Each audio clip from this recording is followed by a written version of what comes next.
السلام علیکم ورحمۃ اللہ وبرکاتہ۔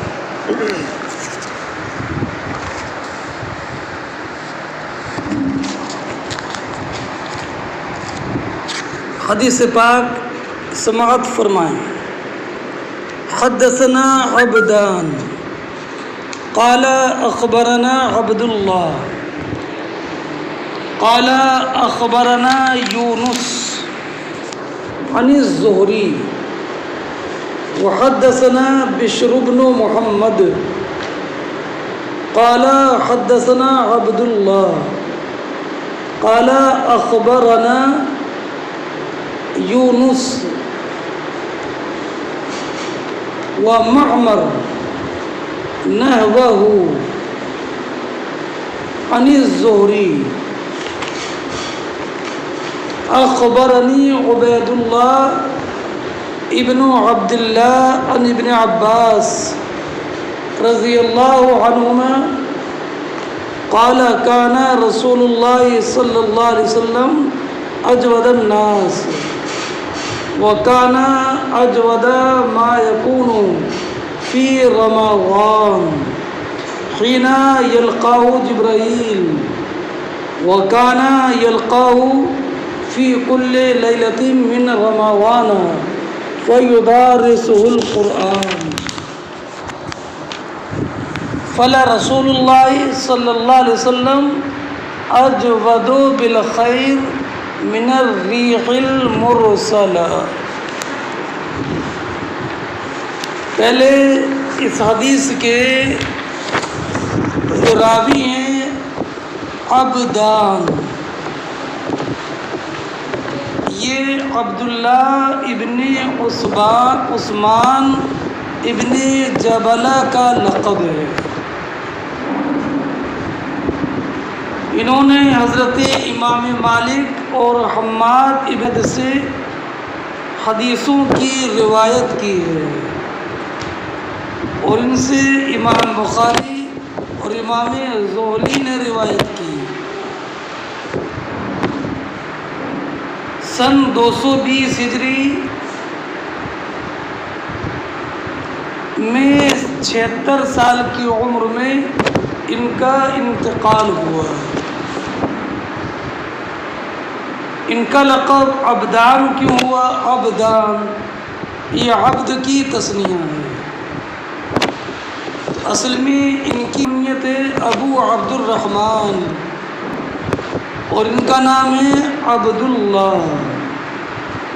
تو عبداللہ نام اور ابو عبد الرحمن کنیت، اسم و کنیت میں سے عبد کو لے کر صیغہ تثنیہ کے ساتھ عبدان، یہ ان کا لقب ہو گیا۔ ان کا بھی ہے عبداللہ۔ عبداللہ سے مراد عبداللہ ابن مبارک، یہ تابعین میں سے ہیں۔ ان کی عائش 118 ہجری میں ہوئی اور وصال 181 ہجری میں۔ صحائح ستہ میں عبداللہ ابن مبارک کے نام کا ان کے علاوہ کوئی دوسرا راوی نہیں۔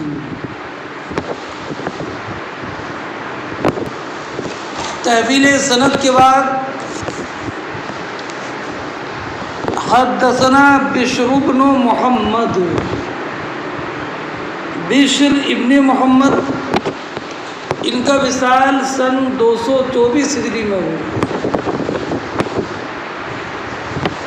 آخر میں امام زہری کے شیخ ہیں عبید اللہ ابن عبداللہ ابن عتبہ، یہ تابعی ہیں۔ فقہائے سبعہ میں حضرت عبید اللہ ابن عبداللہ کا شمار ہوتا ہے۔ انہیں عبداللہ ابن عمر اور عبداللہ ابن عباس سے حدیثیں سنی۔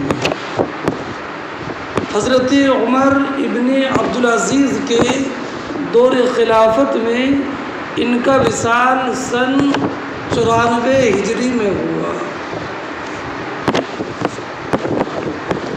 اب اس کے بعد حاصل حدیث میں بیان کرتا ہوں۔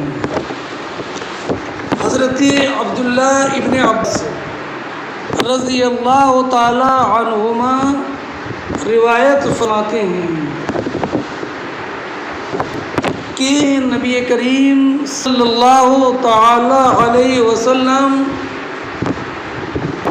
کانا اجود الناس، لوگوں میں سب سے زیادہ سخی۔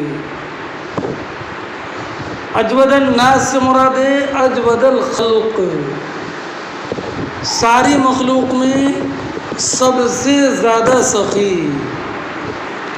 خود نبی کریم علیہ السلام نے ارشاد فرمایا کہ سب سے زیادہ جواد اللہ رب العزت جل جلالہ ہے، پھر انسانوں میں سب سے بڑا سخی میں ہوں، اور پھر میرے بعد سب سے زیادہ سخی وہ ہے جو علم حاصل کرے اور اس علم کو دوسروں تک پہنچائے۔ کریم علیہ السلام کا سخی ہونا اور سخاوت کے فیضان کا جاری ہونا، یہ ہر دن، ہر مہینے، ہر لمحہ تھا، لیکن نبی کریم علیہ السلام کے بیر سخاوت میں خاص طور پر موج سے اس موج ماہ رمضان میں اٹھتی، اور ماہ رمضان میں بھی بالخصوص اس وقت جب کہ جبریل امین علیہ السلام آپ کی بارگاہ میں حاضر ہوتے اور جبریل امین آپ سے قرآن کا دور فرماتے۔ قرآن کا دور کرنے کا معنی یعنی کبھی نبی کریم علیہ السلام قرآن کریم پڑھتے، جبریل امین سنتے، اور کبھی جبریل امین علیہ السلام قرآن پڑھتے اور نبی کریم علیہ السلام قرآن سنتے۔ ایک سال میں جتنا بھی قرآن نازل ہوتا اس کی دور ماہ رمضان المبارک میں جبریل امین نبی کریم علیہ السلام کے ساتھ پڑھتے، اور آخری سال نبی کریم علیہ السلام سے جبریل امین نے دورہ قرآن 2 مرتبہ فرمایا۔ اب رہا یہ معاملہ کہ نبی کریم علیہ السلام کی سخاوت ماہ رمضان میں کیوں بڑھ جاتی، تو آپ جانتے ہیں کہ ماہ رمضان یہ موسم رحمت ہے،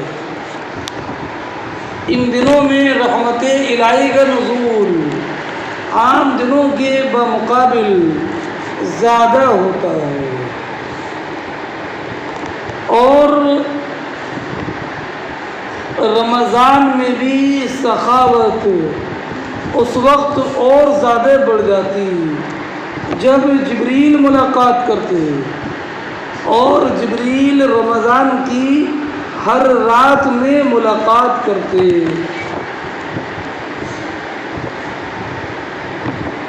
اور اب رہا یہ معاملہ کہ جبریل امین علیہ السلام کی ملاقات کے وقت میں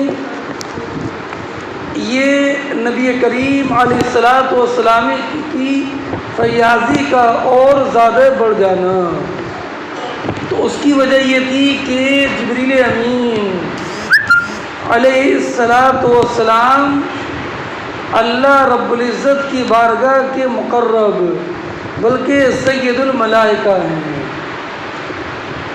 تیسرے نبی کریم علیہ السلام کی بارگاہ کے دربار ہیں، تیسرا یہ کہ اللہ رب العزت کے طرف سے احکام لے کر آتے ہیں، اور پھر یہ کہ جبریل امین علیہ السلام نبی کریم علیہ السلام کے ساتھ قرآن کریم کا دور کرتے ہیں۔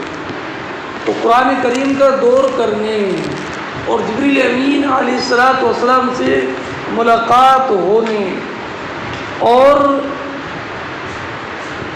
ماہ رمضان کے فیوز و برکات کی وجہ سے نبی کریم علیہ السلام کی مسرت اور شادمانی کی کوئی انتہا نہ ہوتی، اور اس مسرت و شادمانی کا اثر یہ ہوتا ہے کہ نبی کریم علیہ السلام کا جو وصف سخاوت ہے وہ اپنے جوش پر ہوتا ہے۔ اعلیٰ حضرت امام اہل سنت رضی اللہ تعالیٰ عنہ ارشاد فرماتے ہیں، واہ کیا جود و کرم ہے شہ بطحا تیرا، کہ نہیں سنتا ہی نہیں مانگنے والا تیرا۔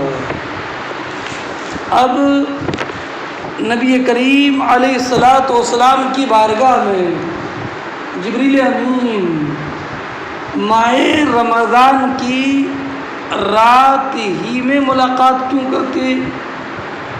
تو ظاہر سی بات ہے کہ دن میں نبی کریم علیہ السلام کی بارگاہ میں ہر چار جانب سے واردین زائرین حاضر خدمت ہوتی ہے، تو جبریل امین علیہ السلام سے ملاقات کے لیے یکسوئی وہ رات میں حاصل ہوتی ہے۔ اس لیے جبریل امین علیہ السلام ماہ رمضان کی ہر رات میں حاضر ہوتی ہے۔ اب نبی کریم علیہ السلام کی سخاوت کا عالم کیا تھا؟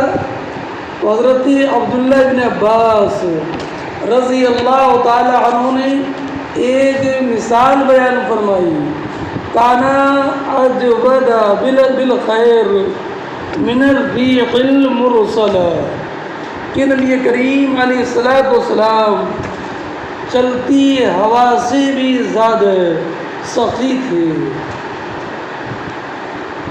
اب آپ ذرا غور کیجئے کہ ہوا کی انسان کو کتنی عادت ہے کہ ایک لمحے کے بغیر بھی انسان ہوا کے بغیر نہیں رہ سکتا، لمحہ لمحہ انسان کو ہوا کی احتیاج ہے۔ لیکن ہوا انسان کو تلاش کرنا نہیں پڑتی ہے، بلکہ ہوا خود ہر انسان کے ناک کے قریب ہے۔ انسان جہاں پر جائے وہاں پر ہوا ہے۔ تو ہوا کی یہ اتنی سخاوت اور ہوا کا یہ جود ہر ایک انسان سے قریب ہے۔ انسان کو ہوا تلاش کرنا نہیں پڑتی ہے، بلکہ ہر ایک انسان کو ہوا اس کے ناک کے قریب مل جاتی ہے۔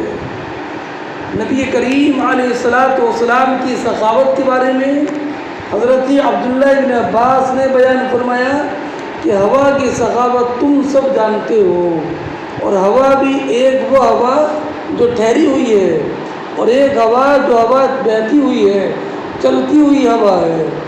تو آپ جانتے ہیں کہ بہتی ہوئی چلتی ہوئی ہوا کے مقابل ٹھہری ہوئی ہوا اتنی صاف نہیں ہوتی جتنی صاف کے چلتی ہوئی ہوا ہوتی ہے۔ تو لامحالہ چلتی ہوئی ہوا کی سخاوت ٹھہری ہوئی ہوا کے وہ مقابل زیادہ ہے۔ انسان عالم تصور میں جس شے کی زیادہ سخاوت کا تصور کر سکتا ہے وہ ہے چلتی ہوئی ہوا۔ عبداللہ بن عباس رضی اللہ تعالی عنہ بیان فرماتے ہیں کہ نبی کریم علیہ السلام چلتی ہوئی ہوا سے بھی زیادہ سخی تھے، اور جب نبی کریم علیہ السلام کی سخاوت کا یہ عالم ہے کہ وہ چلتی ہوئی ہوا سے زیادہ ہے، تو اس سے آپ اندازہ کر سکتے ہیں کہ نبی کریم علیہ الصلاۃ والسلام کی جود و سخا کے وصف سے عالم میں کوئی شے نہیں ہے جو مستفیض نہ ہوئی ہو۔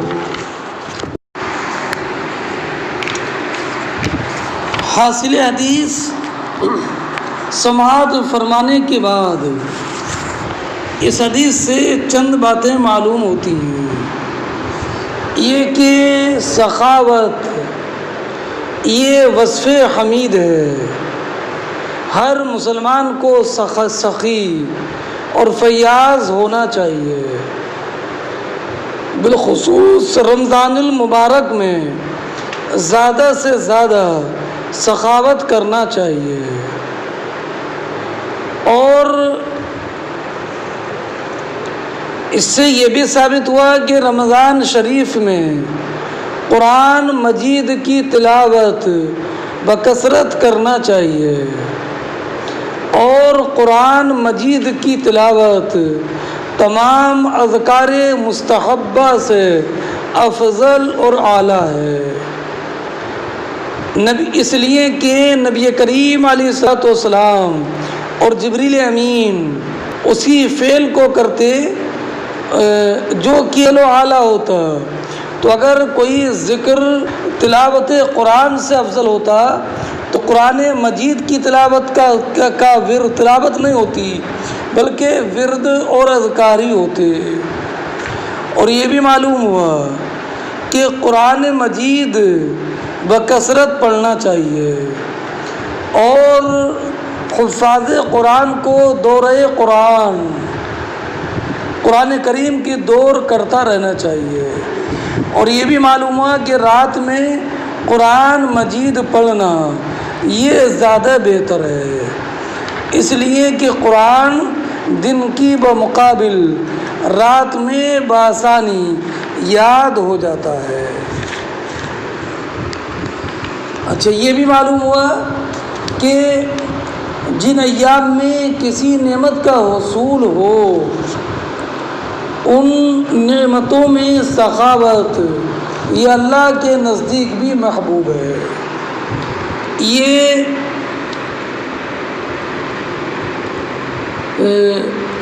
فوائد حدیث بیان کرنے کے ساتھ اب رہا یہ معاملہ، اس حدیث کو باب سے کیا مناسبت ہے۔ باب تو چل رہا ہے باب کیف کان بد الوحی، اور اس حدیث میں جو ہے وہ نبی کریم علیہ الصلاۃ والسلام کے وصف سخاوت اور دورہ قرآن کا ذکر ہے۔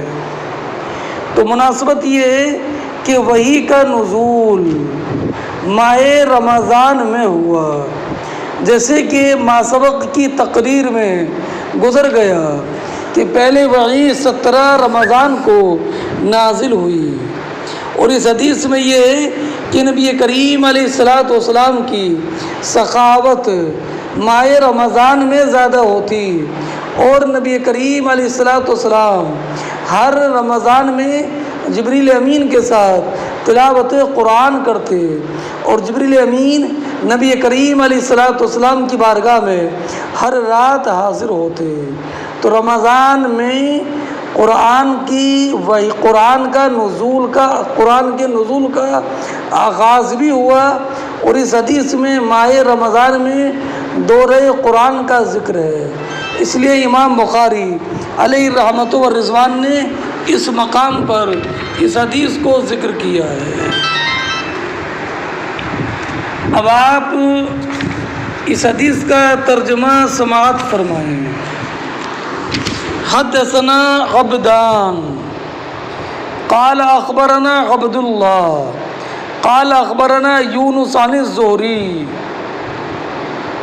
تو یہاں پر عبداللہ ابن مبارک سے حدیث کو روایت کرنے والے عبدان، تحویل سند کے بعد حدثنا بشر بن محمد قال حدثنا عبداللہ، یعنی عبداللہ ابن مبارک سے اس حدیث کو روایت کیا عبدان نے بھی، اور عبداللہ ابن مبارک سے اس حدیث کو روایت کیا ہے بشر ابن محمد نے بھی۔